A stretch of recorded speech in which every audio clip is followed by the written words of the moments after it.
Calculate the standard deviation from the data given below. तो ये देखो, ये नीचे डाटा दिया है, एक एक्स दिया और साथ में एफ यानी कि फ्रीक्वेंसी दी हुई है। तो आपको कहा गया है कि इससे आपने क्या पता करना है, स्टैंडर्ड डेविएशन। तो ये एक्स की फिगर देखो, एक्स में क्या लिखा है, 3 4 5 6 7 8 9। और फ्रीक्वेंसी में देखो क्या लिखी है, फ्रीक्वेंसी 7 8 10 12 4 3 2। अब अगर आपने स्टैंडर्ड डेविएशन पता करनी है तो इसके लिए हमें क्या करना पड़ेगा, तो सोल्यूशन देखो, हमने ये वाले कॉलम चाहिए हमको, एक एक्स जो कि क्वेश्चन में दिया हुआ है, एफ फ्रीक्वेंसी ये भी क्वेश्चन में दिया हुआ है, इसके बाद डी। तो डी ये बिल्कुल वही है जो आपने पहले किया था, वहाँ पे आप डी एक्स लिख देते थे कि डेविएशन टेकन फ्रॉम एक्स। तो यहाँ पे हमने सिर्फ डी लिख दिया है आसान करने के लिए। और उसके बाद नेक्स्ट कॉलम बनेगा एफ डी, यानी कि ये डी में जो वैल्यू आएगी उसको आपने एफ के साथ मल्टीप्लाई करना है। उसके नेक्स्ट आएगा एफ डी स्क्वेयर, ठीक है। एफ को आपने क्या करना है, फिर डी स्क्वेयर के साथ मल्टीप्लाई करना है, ठीक है।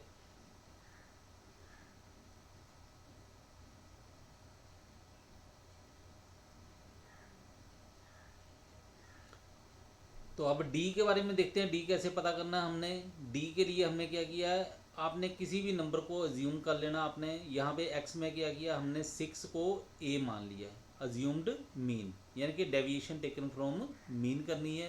एक्चुअल मीन के साथ भी कर सकती हो, उसके साथ क्या होगा, थोड़ा सा मुश्किल हो जाएगा, क्योंकि एक्चुअल मीन जो है कई बार पॉइंट में आता है। तो अगर आप पॉइंट में कैलकुलेशन करोगे तो वो कैलकुलेशन जो है मुश्किल हो सकती है।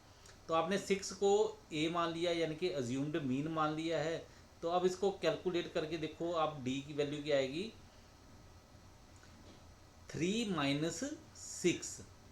3 कौन सा है, ये जो एक्स में लिखा है, ये देखो ये वाला 3 माइनस 6, ये जो अज्यूम्ड मीन है आपका। 3 माइनस 6 ये आ गया -3। उसके नेक्स्ट 4 माइनस 6 ये आ गया माइनस का 2। 5 माइनस 6 ये आ गया माइनस का 1। 6 माइनस 6 0, ये तो पहले ही एज्यूम किया हुआ है आपने, ठीक है। 7 माइनस 6 1। 8 माइनस 6 2। 9 माइनस 6 3। उसके नेक्स्ट है एफ डी। एफ डी का मतलब एफ और डी, इनको आप मल्टीप्लाई करो। 7 को -3 से मल्टीप्लाई किया, -21। फिर उसके नेक्स्ट 8 को -2 से मल्टीप्लाई किया, -16। 10 को -1 से मल्टीप्लाई किया, -10। 12 को 0 से मल्टीप्लाई किया, 0। 4 को 1 से मल्टीप्लाई किया, 4। 3 को 2 से मल्टीप्लाई किया, 6। 2 को 3 से मल्टीप्लाई किया, 6। इसके नेक्स्ट है एफ डी स्क्वेयर। तो आपने कैसे करना है इसको, सबसे पहले आप क्या करो, ये डी जो लिखा हुआ है यहाँ पे, जैसे ये -3 है वैल्यू, आपने इसका स्क्वेयर कर लेना है। तो -3 का आप स्क्वेयर करोगे तो वो कितना आ जाएगा, वो आ जाएगा 9। तो 9 को आप 7 से मल्टीप्लाई करो, कितना बन गया, 63। तो ये लिख दिया, ठीक है। नेक्स्ट -2 का स्क्वेयर किया, 4 को 8 से मल्टीप्लाई किया, 32। -1 का स्क्वेयर किया, 1 को 10 से मल्टीप्लाई किया, 10। 0 का स्क्वेयर किया, 0। 12 से मल्टीप्लाई किया, 0। 1 का स्क्वेयर किया, 1 को 4 से मल्टीप्लाई किया, 4। 2 का स्क्वेयर किया, 4 को 3 से मल्टीप्लाई किया, 12। 3 का स्क्वेयर किया, 9 को 2 से मल्टीप्लाई किया, 18। तो इसके नेक्स्ट हमारा अब काम क्या है, नेक्स्ट हमने क्या करना है, ये जो एफ है फ्रीक्वेंसी है, इसका टोटल लगा लो, ये कितना बन गया, ये बन गया 46। इसको हम सिग्मा एफ भी लिख सकते हैं या फिर एन भी लिख सकते हैं। इसका मतलब यही है कि हमने इसका टोटल लगाया, वो आया 46। इसके नेक्स्ट है एफ डी जो है, इसका टोटल लगाओ, ये आ गया -31। तो इसके लिए हमने क्या करना होता है, माइनस का टोटल अलग लगाओ, प्लस वाली वैल्यू का अलग लगाओ, फिर उनको माइनस कर दो, तो आपके पास जो आंसर आएगा वो आपने लिख देना है, ठीक है। तो ये आ गया -31। फिर उसके नेक्स्ट है एफ डी स्क्वेयर है, इसका आप टोटल लगाओ, तो इसका टोटल आ गया 139, ठीक है।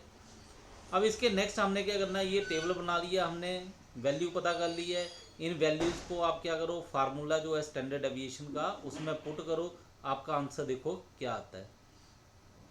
तो फार्मूला क्या है स्टैंडर्ड डेविएशन का, वो ये है, ये जो साइन दिया हुआ है ये स्टैंडर्ड डेविएशन के लिए है, इसको हम सिग्मा भी बोलते हैं। ठीक है, तो फार्मूला क्या आ गया हमारे पास, under root sigma F D square upon N minus sigma F D upon N whole square. तो वैल्यू पुट करो, standard deviation equal to sigma F D square, आपने ऊपर देखा था टोटल इसका लिखा था 139, वो लिख दिया हमने। एन कितना था 46, तो हमने यहाँ पे 46 लिख दिया माइनस। अब यहाँ पे देखो ये क्या लिखा है सिग्मा एफ डी, तो सिग्मा एफ डी का आपने जो टोटल है वो लिखना है।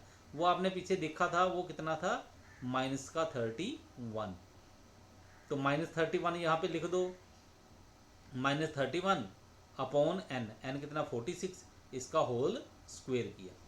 ठीक है, इसको कैलकुलेट करो, कैलकुलेट करने के बाद आपके पास ही ये वैल्यू आ जाएंगी।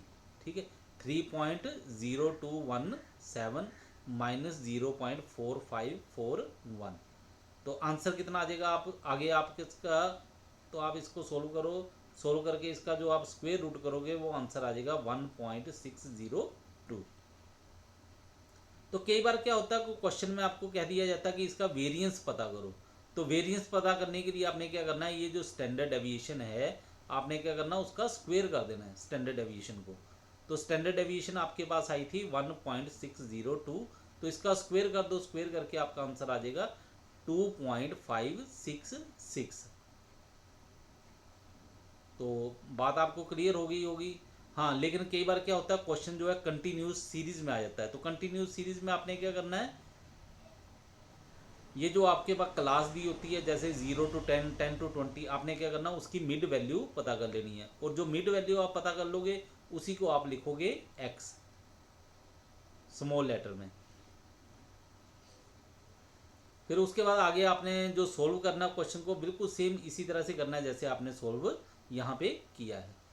ठीक है, कई बार क्या होता है पेपर में इंडिविजुअल सीरीज आ जाती है, तो उस स्थिति में आपने क्या करना है, आपको सिर्फ x दिया जाता है, f नहीं दिया जाता है। तो आपने क्या करना है कि जहाँ पे ये फार्मूले में f लगा हुआ है उस f को हटा दो, बाकी क्वेश्चन वैसे का वैसे ही करके देखो। आपके पास क्या आना चाहिए, sigma D square upon N, sigma D upon N का होल स्क्वेयर, यानी कि f नहीं आएगा, बाकी वैसे का ही वैसे सोल्व कर देना है अपने क्वेश्चन। ठीक है, तो फार्मूले इसके लिए और भी हैं इस न्यूमेरिकल को करने के लिए, लेकिन मैं ये वाला फार्मूला ही आपको बोलता हूँ करने के लिए कि अज्यूम्ड मीन मेथड से करो, क्योंकि ये फार्मूला जो है चाहे इंडिविजुअल सीरीज हो, चाहे डिस्क्रीट हो, चाहे कंटिन्यूस सीरीज हो, तीनों में ये फार्मूला अप्लाई हो जाता है। तो अब आपको क्लियर हो गया होगा क्वेश्चन ये। ओके।